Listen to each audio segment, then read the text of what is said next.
International School in Hyderabad. Welcome to the summit. My pleasure.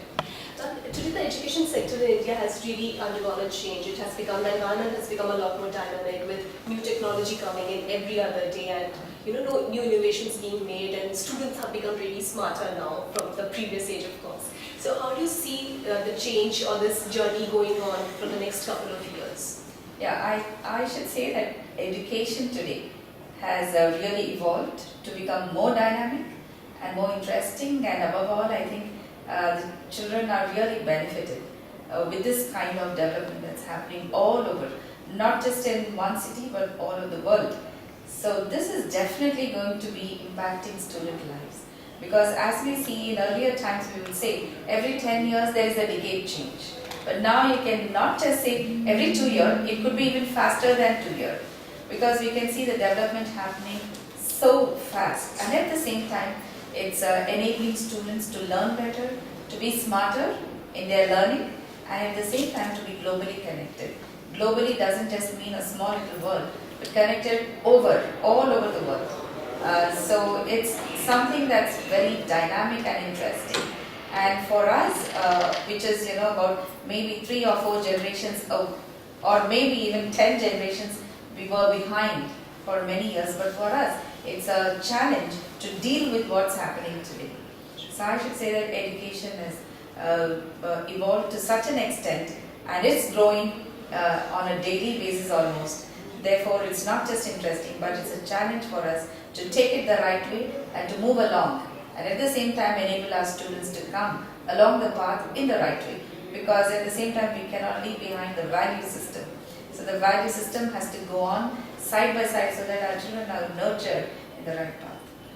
And now to talk about technology, we all have been largely focusing upon the positive sides of technology, the advantages, but is there any other side of it, as in prominent disadvantages, or as we say that every coin has 2 sides? So what's the other side of technology in education sector? Yeah, the positive aspects are many more, but on the negative front, of course, we do understand that technology can be a great distractor for our little ones, because a distraction is not just at a small level, it is uncontrolled.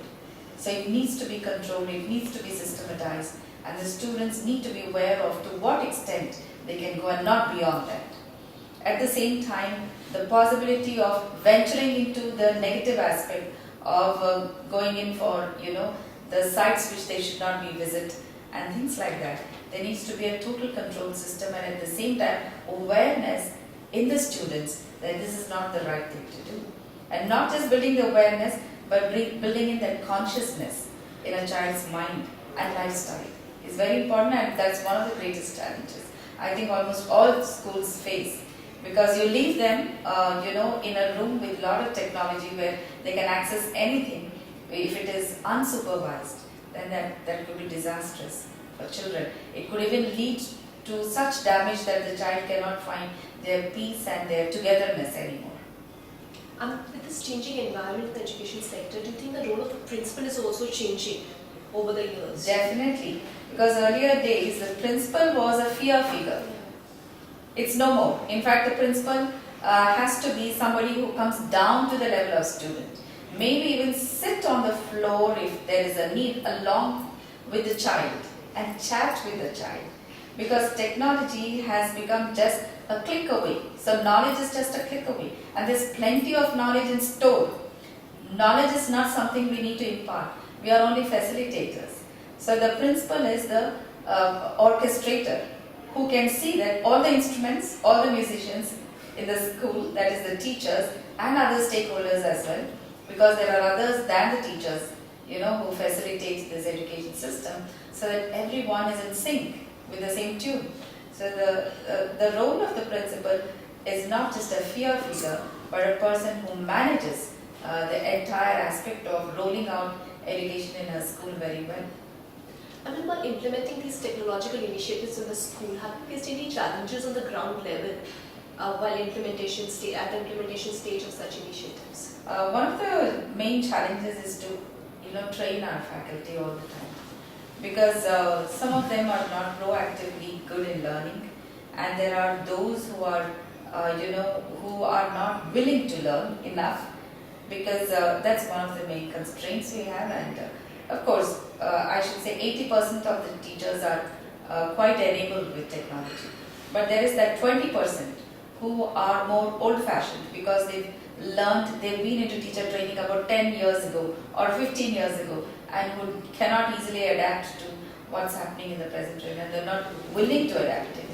That's one of the challenges. And number two is, to put restraints here and there, as far as, because when you ask a student to go in for some research, it's so easy for the child to research online and come with ready answers. So we don't want that to happen.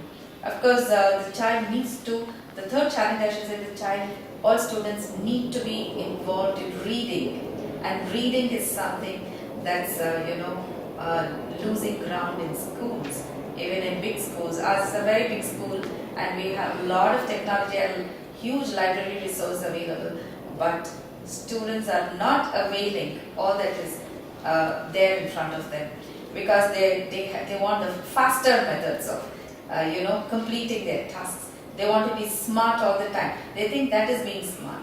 So I think these are the three things that I can point out readily to say that reading should become a leader. Reading should be a priority, which is missing. In fact, interestingly, just 2 days ago, CBSE board has made it mandatory that, of course, since a year it's been happening, and now we have ASL coming into the CBSE curriculum.